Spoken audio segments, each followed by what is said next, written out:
Hi, this is my review of the Symbaroum Monster Codex.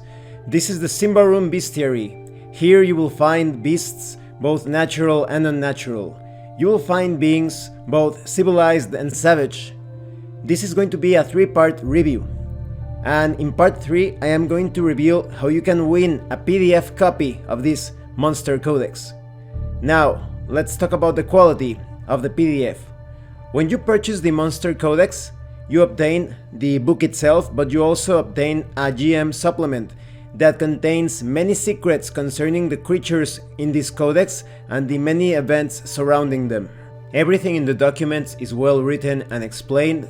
You have bookmarks, the graphic design and illustrations look great, and there is a lot of effort that successfully makes you feel as if you are reading some sort of book with annotations and notes concerning the different creatures contained here. It is very thematic and it feels as if you are studying the works of a naturalist or perhaps a monster hunter. And the overall composition of the illustrations with the graphic design and layout really creates a very unique effect that you can only find in Symbaroum. Now let's talk about the contents, and just a small warning.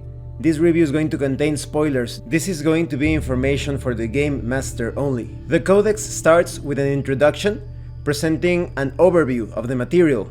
First, you have information on the hordes of the Eternal Night. This is based on the information collected by the famous monster scholar Father Almagast. This section is quite deep, with a lot of background information and adventure seeds, and it is followed by a section that presents the opposite, or makes a nice contrast. This is the Monsters and Adversaries section. In this part of the book, you will find quantity rather than depth. You will find creatures and non-player characters for every occasion.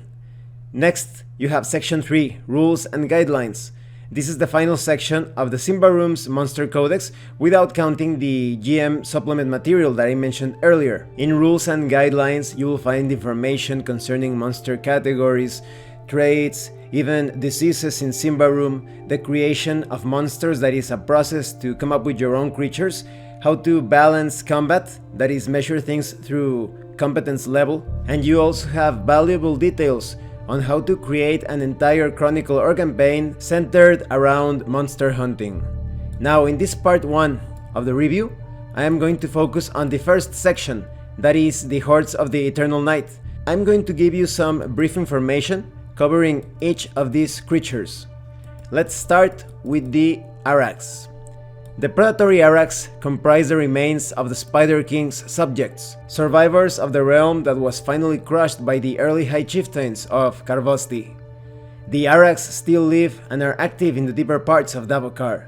According to the wildest rumors, they inhabit pyramids and they are getting ready to rise again. However, some think that the Arax are certainly dangerous, but basically nothing more than the pitiful remains of a once glorious race. Now when it comes to their physical description, there is no mistaking their spider-like attributes, at least up close. They have 4 spider eyes in a row, jaws with poison channels, limbs with 7 joints that end in 3 claws rather than fingers, and they have bodies covered in bristling hairs. That's not all. One theory is that Arax become more and more spider-like as they evolve, and they can even transform other beings into Arax. The process through which a cultural being is transformed into an Arax involves a ceremony performed in 2 phases. Initially, an egg-shaped, human-sized cocoon of silken threads is spun. Through the ritual's power and clangor, it is given a golden luster. This egg may wait up to a year for phase 2, when a dazed or unconscious cultural being is placed within. During the hour-long chanting of the second phase, the cocoon slowly shrinks while the threads grow harder and thicker, so that the prisoner finally is cut as if in a vice and the transformation can begin. It's noteworthy that each of these creatures have perfectly presented and organized subsections containing background information, adventure setups, and the stats for the creature, of course. Next, we have information on the Bestials. According to their own tales, the age-old race of shapeshifters, calling themselves Bestials, began as allies to the humans of Symbaroum, but eventually became their slaves and enemies. and it is logical to assume that the bestials fought against the humans alongside the elves for this same reason during the siege of Symbaroum. A bestial's natural form, the one they wake up in every morning and assume at the moment of death, is human-like, with beastly features, sparse fur, and a hairless tail. Because of their shape-shifting ability, they may assume a variety of forms and traits, thus adjusting to the requirements of the situation. The bestials are quite isolationists. Their agenda, if they indeed have a common one, is unknown. It is known, however, that they are capable of entering into a kind of symbiotic relationship with glints. We will talk about glints later on in this review. And the cool thing is that you can even play as a bestial. You have rules to create bestial characters, but it's going to be quite challenging to integrate them into a group. However, it is possible. Then we have information on the Colossi. Among Ambrians, as well as most barbarian clans, the legendary mounts of the witches are called Colossi. These massive carnivores that look like a blend of wood and flesh instill fear and respect in any and all. But maybe these feelings would be even stronger if those meeting them knew their true origin. In truth, the Colossi are not beasts like all others. They are created using a complicated ritual, known only to some witches. It is a dark and terrible ritual that involves taking a witch in danger of becoming Blightborn, and this witch must willingly agree to be sacrificed in order to continue fighting. That is, this construct is animated by the essence of such a witch. That witch is cleansed of all corruption, but at the same time, it is also stripped of memories and will. Then we have the corrupted nature. There is no doubt that in the deeper parts of Davokar, there are places which are very dissimilar from what normally passes for natural. Places whose wrath threatens all that live. Corrupt nature appears in many different forms. It may be dense fog banks that slowly drift through the woods, places where the ground and all vegetation have blackened, wetlands reeking of putrefaction, or areas suffering from tears in the physical structure of the world. The witches call such places by names like blight mists, night mirrors, black lands, and world wounds. There are tales of world wounds that have turned into gaping doom chasms, linked to yonder world and spewing out hungering demons. These corrupt places can harm travelers who go into these zones. They can infect with corruption, punish outbreaks of corruption, or embody corruption in the physical form of abominations and demons. Now let's talk about Darklings. There are beings in the Davokar region which almost never leave the woods and thus are seldom seen on Ambrian soil. One of these is the creature that in ancient barbarian legends is called the Darkling, or sometimes Nightling. They are an intelligent race which has existed in the area since long before humans came wandering across the ravens. It appears they have never been dominant, never sought conquest, and barely left any trace of their existence in the form of buildings or writing. Darklings do not seem to discriminate between cultural beings and the beasts of the wilds, meaning that humans as well as elves and trolls are counted amongst their prey. Darklings are genuine hunter-gatherers that use simple weapons such as bows, spears, and traps, and they have great resistance to mystical influence. Next we have the Death Prince. Ancient legends, as well as more contemporary stories, are full of examples of sorcerers with the ability to create Death Lords, a dead body that has been brought back to life through a ritual that burns its flesh and bones into a blackened suit of armor, which is bound to serve the sorcerer forever. The Death Lord is incapable of harming its master, but if he or she should die from something else, the undead is freed from the chains of servitude. The Death Prince's liberation unlocks the dark energies that were bound in the ritual creating it. The power is then under the prince's control to be used against any who displease it. Once free from control, the Death Prince also develops a ferocious hunger for power, possibly as a reaction to the enslavement it suffered while its master was still alive. They are normally drawn to places where there are humans or beasts to subjugate, where they can crown themselves sovereigns and start spreading their bleak terror. The burning jealousy that flares up whenever the Death Prince learns that other people have gotten their hands on its property has claimed many lives in Ambria, Davokar, and the once great Alverator, lives that are often reanimated and forcefully recruited into the growing army of the Death Prince. Next we have dragons. According to most authorities in Umbria, dragons are a thing of the past, and most doubt that such creatures have ever existed. The few who beg to differ often simply refuse to agree with the vast majority, or refer to obscure sources. However, in this case, like in many others, the majority are wrong, and the alleged maniacs are right. Actually, it is even the case that a dragon was dissected at the vivisectory in Yndaros, as late as in the winter of year 19, albeit in its larval stage, the stage that in both Umbria and Davokar goes by the name of lindworm. Just like elves, lindworms fall into slumber, preferably deep inside a remote cave, at the bottom of a lake, or dug down into the ground and covered by a thick layer of soil. They are all particularly proud, powerful, and greedy. Their collective memory contains many dark events of the past, demonstrating just how vexing human monster hunters and heroes with delusions of grandeur can be. Next, we have information on the Ettermites. On the rare treeless hills and ridges found in Davokar, explorers sometimes find huge, strikingly beautiful pillars made from a rare type of gemstone, often the color of golden brown, but sometimes glittering blue-green or even a hypnotic deep dark brown. The precious building material called ettercopal has always attracted treasure hunters brave enough to face the residents of the pillars, swarms of forearm-long winged carnivorous ettermites. Studies have shown that the copal is actually produced by the ettermites themselves from a mixture of their poison and tree sap. The task is, as a consequence, highly lethal. Then we have the Glimmer. As with so many of the barbarian tribes, the Vashvod tell tales of their enemies that stretch long into the night, long enough to see the fire reduced to smoke and embers. Despite the fear and respect communicated in these stories of battles hard-fought, some enemies have cost so many lives that their mention has become a taboo. One monstrosity that, for this reason, rarely is heard of around the fires is the Glimmer.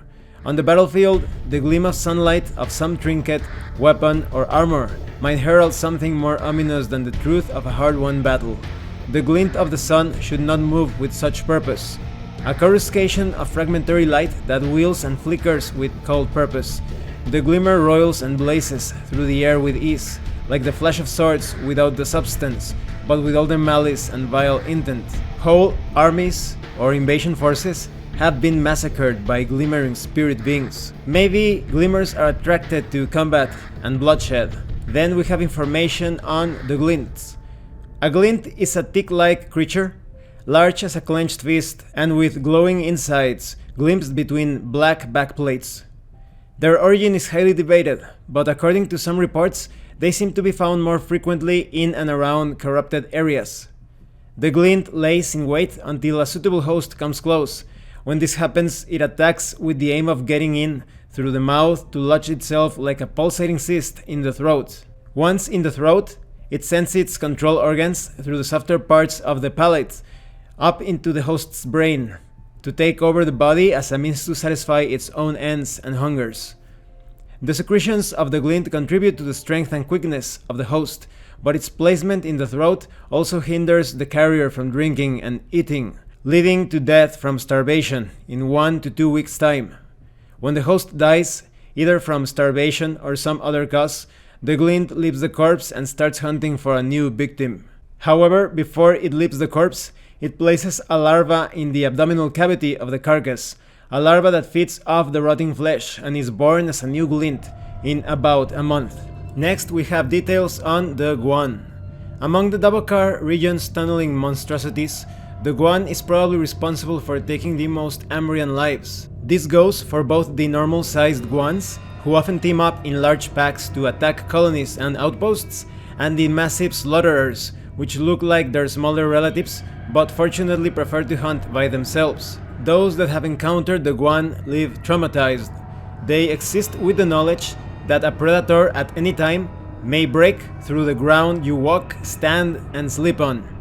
Even if the number of Guan victims in Umbria is growing, it is of course the colonies, outposts, and travelers of the forest who have the worst of it. The two most evident warnings of Guan are the Guan piles created when the beast shoals up dirt to build its network of underground tunnels, and the horrible stench of the secretion it uses to mark out its territory. Less reliable reports indicate that Guan actually may be tamed, and that both Ambrian explorers and warriors of the clans have encountered trolls accompanied by seemingly loyal, obedient beasts. Then we have the eel goblins. A few goblins choose to challenge their naturally short life cycle by seeking assistance from some power of the woods. The resulting pact means that the goblin changes its fate from the prospect of becoming a troll to life as the servant of a more powerful being. Most newly exalted eel goblins initially strive to uphold their own personality, but under the weight of the master's crushing will, most let go of their dreams in order to use all their skills and cunning, hoping to please their benefactors. However, there are those eel goblins who never abandon their independence, meaning that their existence turns into a difficult and dangerous balancing act between doing the master's bidding and fighting for personal goals. And for such an act, the master may decide to punish the eel goblin. Such punishment remains until the eel goblin has remedied its failures or resumed its strive towards achieving the master's goal. Here you will find rules to create eel goblin player characters. However, it's going to be quite challenging.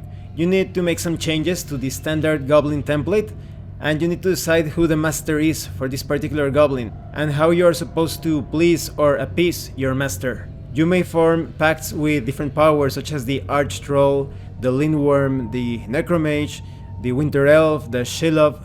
You obtain different features. Maybe you obtain trollish features and attributes such as horns. Maybe you obtain spider attributes, maybe snake attributes. You need to fulfill different goals to obtain these powers. For example, maybe you need to conquer or defend a certain territory. Maybe you need to bind mortals to a web of intrigues.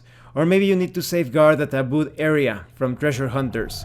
You could get punished if you do not fulfill your master's objectives.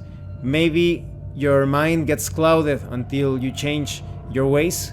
Maybe you get a stinging poison bite which remains until you change your ways as well. Or maybe you suffer nightmares until you learn your lesson. However, in exchange for all of this, you can obtain different powers. Maybe you take advantage of monstrous characteristics, such as undead traits.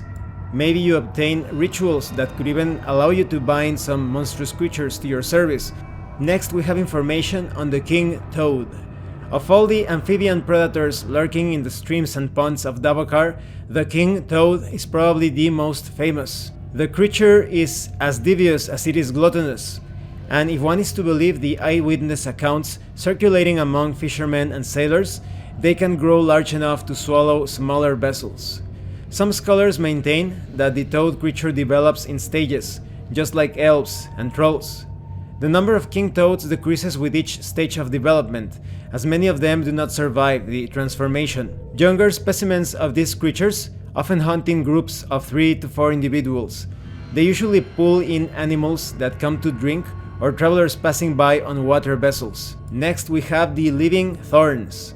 There are many types of dangerous flora in Davokar. One of the most widespread examples are the strangling and pricking thorns that slowly move through the woods, searching for good sites to lay in wait for prey. Places which tend to catch the attention of both beasts and cultural beings. Living thorns only move at night, crawling and tumbling on their meaty branches. At dawn, they take root to rest and heal any wounds, before the long and patient wait for large or small prey animals begins. And there are actually reports from the northern and inner parts of Bright Davokar that tell of barbarian settlements whose residents have learned to tame the living thorns.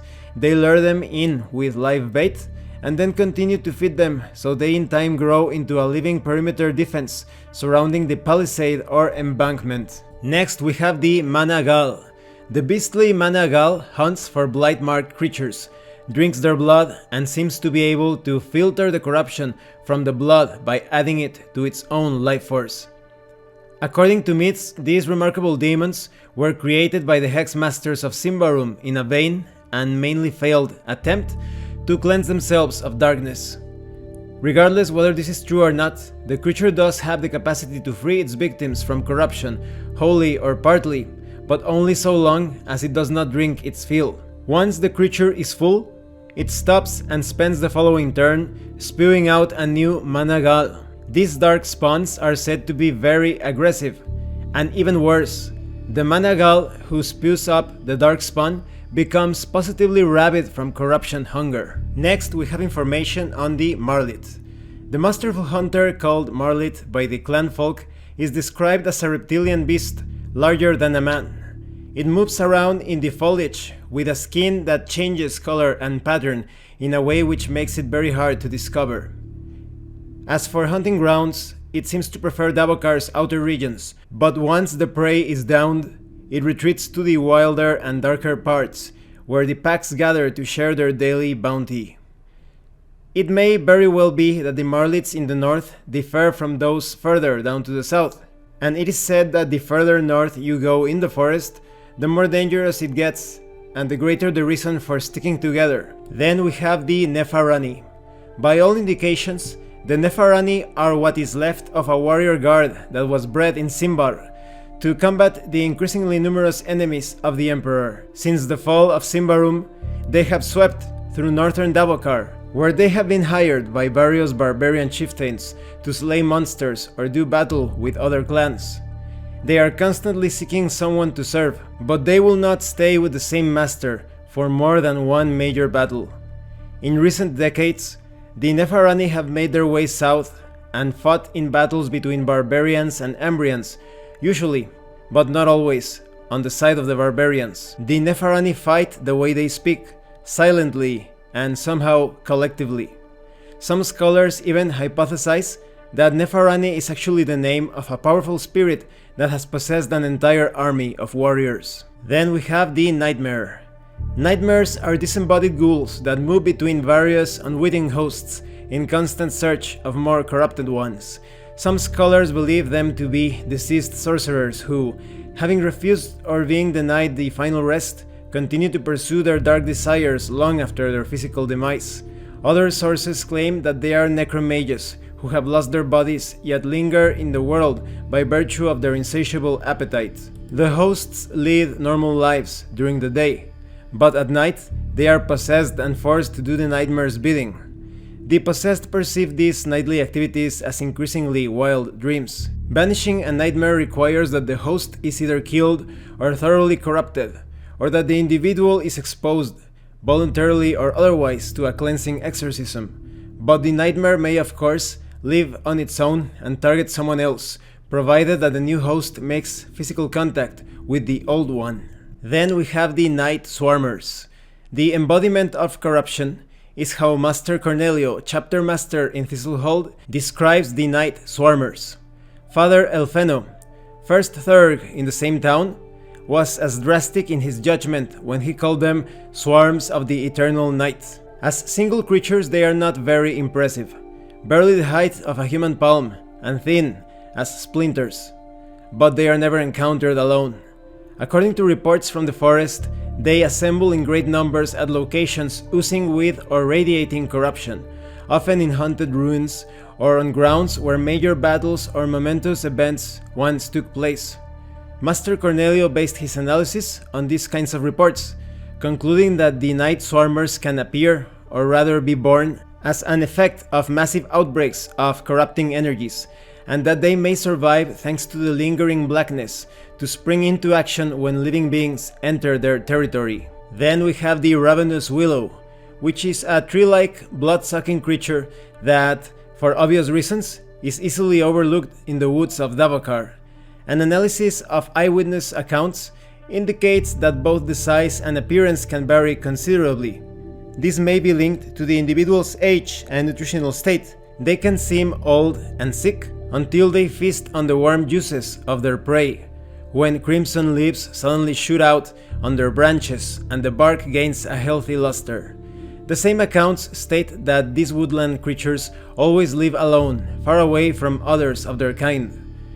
They wrap their tentacle-like branches around the victim, strangling it or breaking its bones before feeding on its blood. Next we have the Scorner. The demonic abomination that goes by the name Scorner is insufficiently studied and poorly understood. However, significant for the blight beast in question is that it can become invisible to the naked eye, and that it kills by crushing the victims in its brutishly strong tentacles. Less reliable sources state that some alchemical elixirs and lesser artifacts may make the abomination visible, but regardless of method, this gives rise to other problems.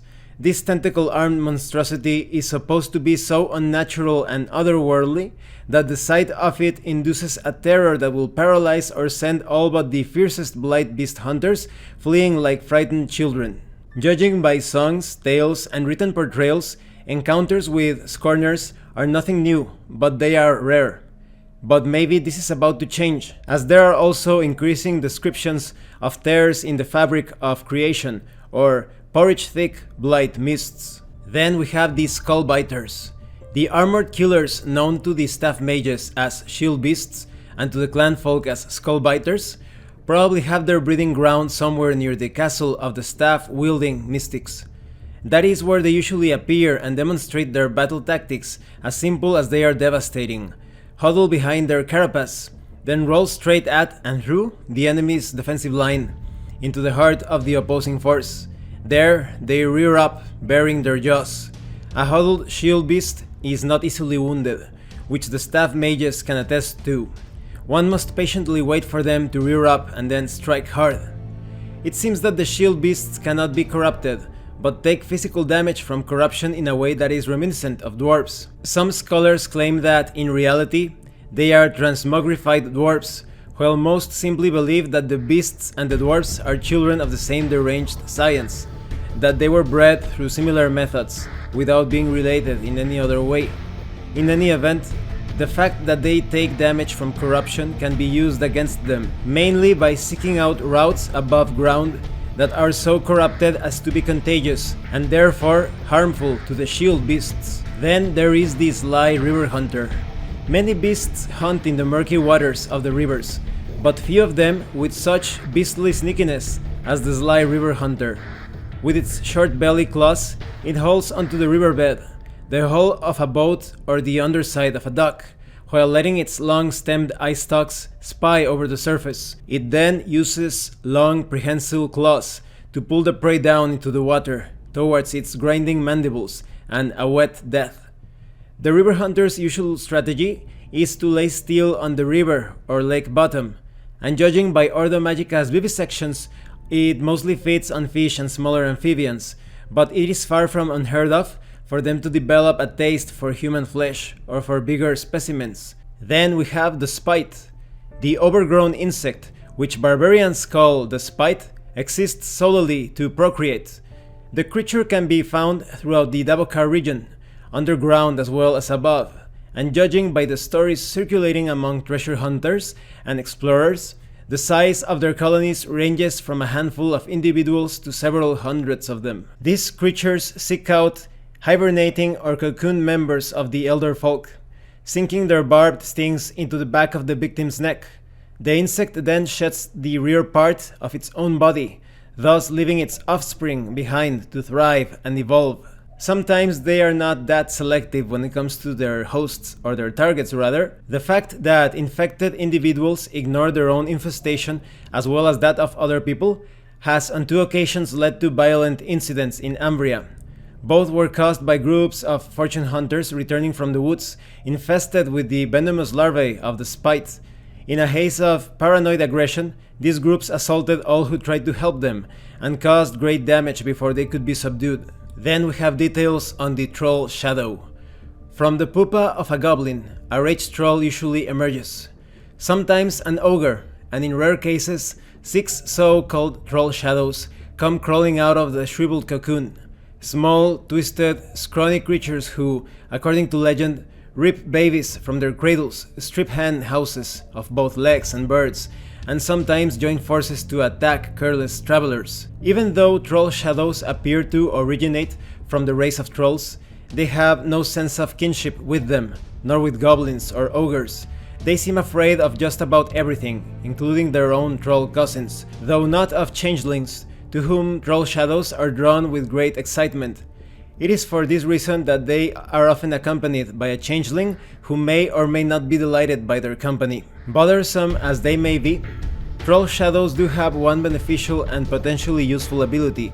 They can sense the presence of, and therefore track down, mystical artifacts.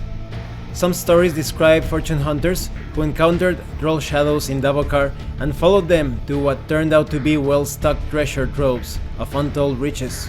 Whatever the truth may be, it is hardly safe to travel with a group of troll shadows, even shackled ones. They are malicious, mischievous, and unpredictable. Next, we have information on the Vengeful Terrain. Vengeful Terrain is the collective name of several dissimilar phenomena with a common origin. When corruption takes hold of the physical world, it sometimes spawns hateful, blight-stricken elementals. Some scholars have put forth the theory that each patch of Vengeful Terrain is in fact a living incantation, consisting of mystical power which has gained life and a will of its own, and that remains alive thanks to the life force or corruption of the victims it claims. From what is known, Vengeful Terrain only appears in and close to corrupted nature, or in places where grand mystical ceremonies have been performed, bequeathing a hateful legacy. In addition, there are witch hunters who claim to have found scriptures written by sorcerers, indicating that black elementals may be possible to conjure through the practice of horrible rituals involving sacrificial murder. This is also underlined by certain mosaics and murals found in Davokar's ruins, portraying mystics which appear to summon vengeful elementals in combat. And then we have information on the World Serpent. The creatures commonly known as World Serpents are obviously not the actual World Serpent, but may very well be its enormous offspring. These tunneling monstrosities indiscriminately devour all life forms that get in their way, be it rangers exploring the underworld or the inhabitants of the troll realms that exist down there. They rarely appear on the surface, but when they do, they will often cleanse entire colonies or outposts of people and animals alike. And this concludes part 1 of the review. As you can see, this section is quite rich and deep with detail and background information. Each of these creatures contains a complete adventure setup section with adventure ideas and seeds related to the background and characteristics of each of these different creatures. There are a lot of hostile creatures, but some of them could be potential allies. And there are rituals, substances, items, artifacts related to the background stories of these creatures. Some of them can be even conjured or bound to a caster by the use of specific rituals. You can even eat some of these creatures, and some of them you can even play as player characters, although, as I mentioned earlier, it could be a bit challenging to integrate them into a particular society or group, because their goals, their objectives could be a bit different from what is considered the norm, and they are worth playing as, in my opinion, because they have some very interesting powers and abilities. For example, the Ill Goblins have all of those special traits and abilities associated to specific powers with whom they have formed pacts with. So thank you so much for watching this part of the review. Please check out the other parts 2 and 3 that will be coming out soon, especially part 3, because in that part I will tell you how you can win a PDF of this bestiary. So thanks again, and thank you so much to those that have been supporting the channel by sending drive-thru RPG gift certificates. If anyone else wants to further support the channel, the information on how to do that will be in the description below. Once again, thank you, and see you later.